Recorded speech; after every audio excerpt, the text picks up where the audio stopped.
So the question is asked, first of all, who is God? And then the question is also asked for those who have been indoctrinated in a biblical worldview. Do we have to have a loving devotion to God in order to know God, or to have God grant us favors? Does God have to be obeyed through the 10 Commandments? Along with that come many questions. Why do good people suffer?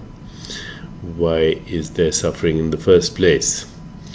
The story of Job in the Old Testament is a story about this stage of development in our understanding of God. I call this the first stage of development because it's basically based on the fight-flight response, where we see God as the protector, where we understand God as the maker of rules, the 10 Commandments, where we fear God and yet we are devoted to God, we love God. We have a kind of love-hate relationship, the kind of relationship that sometimes an abused child has towards God. In my book, God, A Story of Revelation, I go through this stage of understanding the divine through the story of Job, in the book of Job in the Old Testament. So, of course, you may be familiar with that story, but I will read to you some portions from my book just to illustrate certain points. He could see into the next world, and he beheld God hurling into hell the disobedient angels. But even as they fell, God kept close behind him a counsel of evil. This adversary, or Satan as he was named, spoke only evil, and therefore he had a kind of twisted wisdom about humans. He whispered their misdeeds and sins in God's ear. The transgressions of men were so numerous that the adversary began to boast that he was the true ruler of the world. And so it befell upon Job, the big test, when God grew impatient and said, "Go and seek out my servant Job. He's upright and blameless. As long as there is one such as him, you will never prevail." And so, of course, Job was tested. His afflictions became a test, not a sign of wickedness. At the end of his testing and his redemption, Job says, "I have not sinned. I had only forgotten." So, through his trials and tribulations, Job does emerge as a seeker. He had once believed in the wisdom passed down from Moses and the fathers. Now he believed in nothing and everything. The Lord had stopped his mouth the better that he could open his eyes. What did Job see? A mystery, something that flew before the wind and answered every question with an echo. So, through the story of Job, of God, but only the beginnings.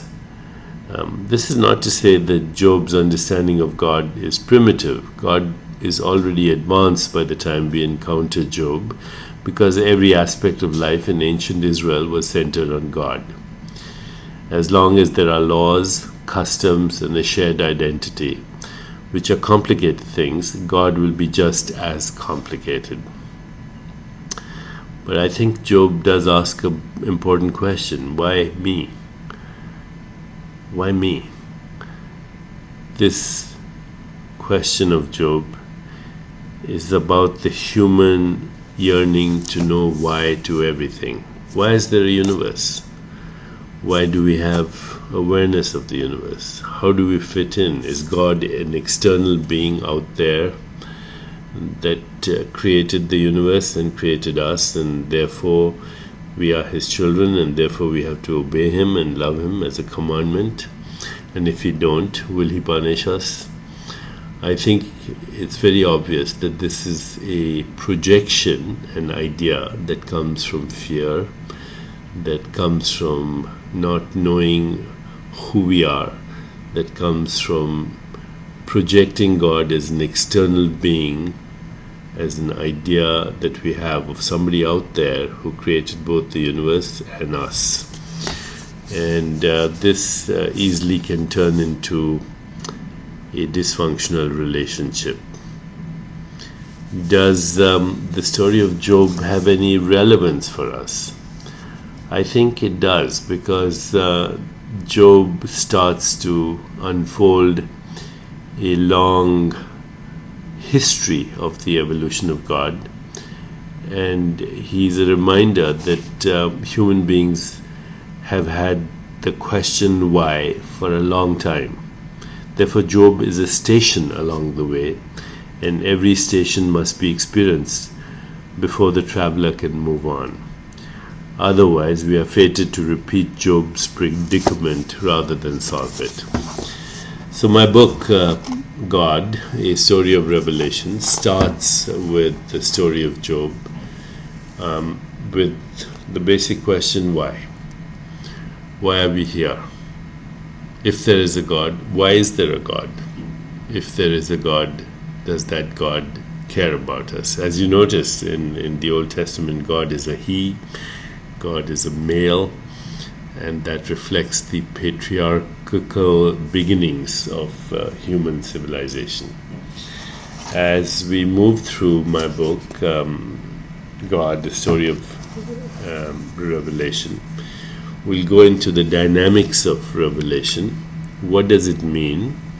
And how does our awareness of ourselves, our instinct to know ourselves, our instincts to know our creation, our beginning, our instinct to reach enlightenment slowly evolves through history as human civilization and human understanding and human self-awareness and human reflection all take us to a deeper level of ourselves, and ultimately to a deeper level of our understanding of God.